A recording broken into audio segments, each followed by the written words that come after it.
So here's another project I got going on. This is a governmental shredder. It is a, read that, C-cam. I don't know. It shreds, as you can see. They are tiny, tiny particles.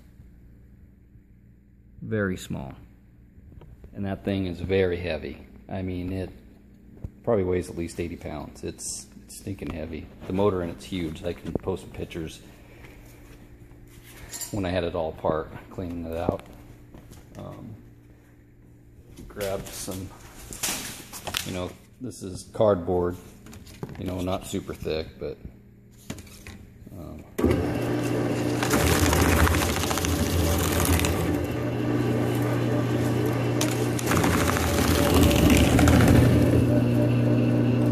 yeah,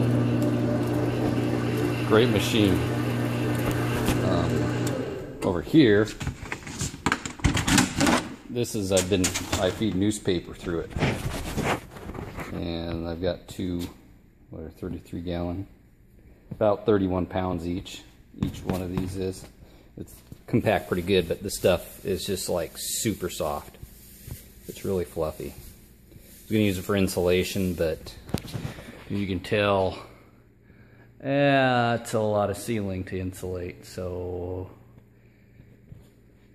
I wouldn't have the time and patience to do that much shredding. And the fire resistance, you can put boric powder on it, but stuff around here is not easy to find, stuff like that.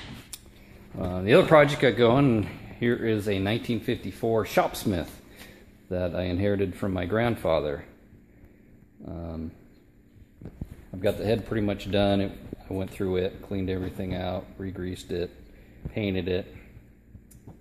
It's been apart for quite some while because I've been having some issues getting the paint off these bottom pieces. I don't know why. I've tried all different types of strippers, and so I'm excited to get it done because I really like it and I want to learn how to do some wood turning. But I built this so I could sandblast the parts in the sandblaster cabinet that I made from a just a regular old tote, and I cut wood to fit into the handles down here to fit around it, so it just sets right in there. And then there's this, seals up around here, and then these are rings I got to go in the bottom. I just got to find gloves that'll fit around this and that I can use inside. You can see there's a leg for the Shopsmith in there. I wanted to see if it would actually work for a leg, but I don't know. It's going to be pretty tight. It's got handles on the side so you can lifts right off. It's just made out of some scrap wood and some 1/4 inch plexi that I had laying around. So let me show you. I got a bunch of glass here that I'm working on that I need to crush. I just haven't found a real efficient way of crushing glass. But I have quite a bit. I've got a couple things. These are all full of wine bottles, beer bottles. And I've got a dishwasher full. I think this is just all clear glass. So I'm just trying to find an easier way to do it, because what I've been using was this stove pipe, and then I got a piece of round pipe that fits in there with a 20-pound sledge head basically welded on it, and just pounded into a stainless steel dish to catch it, and then I throw that into my screener, which basically has 3 different levels of screening. So there's the chicken wire, I guess, finer wire, I don't know what they actually call that, and then this is just regular poly screen or whatever just you use on your screen windows. And then on the bottom, I just took some, I think it was 1/8 inch plastic. It wasn't Lexan, it was just some regular plexiglass, and just kind of melted it and made a funnel. Seems to work okay. And then I can show you what the glass cullet looks like. So this is a glass cullet. This is being the biggest that I get out of the product. This I think I'll probably crush down farther. And then this is, I don't know, 1/4 to 1/2 inch. And then this is really fine stuff. Be great for concrete, and you can use it for mulching, or not mulch, but I guess just a cover in your flowers or whatnot. And it doesn't hurt. You can squeeze as hard as you want. It doesn't hurt.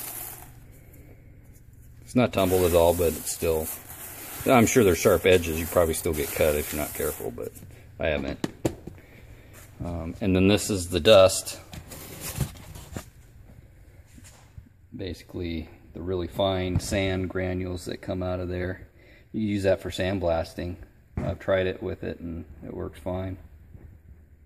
Depending on what you're using it on. But that was from my very first batch I did, and that was probably, oh boy, that tote full of beer bottles, I think is what it was. That purple tote that now is my sandblasting cabinet. So here's another project I've been working on. This is a concrete table, bench, whatever. Built this nice base for it. You can see the cullet in there, the glass cullet, and then you see these leaves. These were embedded. I put these on my forms, glued them on the forms before I poured it on top. It's kind of neat. Got focused in a little better. Now you see the concrete's quite porous. It's because my mixer is not electric, it's on batteries, and I went through 3 batteries trying to mix this batch, so it definitely needed some more water. Put a little glass tile in there, and then these are little copper bits from, came off of the same tile stuff that was on from there. But it turned out very nice. I used a whole thing of color for an 80-pound bag of concrete. So it was that same color I was looking for. It's about the same color as our deck. Well, that about wraps it up for today. Comment if there's something that you want to know about a certain project that I'm working on. I'd be glad to hear your input. Hopefully we'll see some more projects that I'm working on here soon. I've got a kiln that I'm working on, so that'll be that's kind of my next project. But finding the materials around here is really hard, so I'm still trying to get a line on that stuff. So thanks for watching, and we'll see you next time.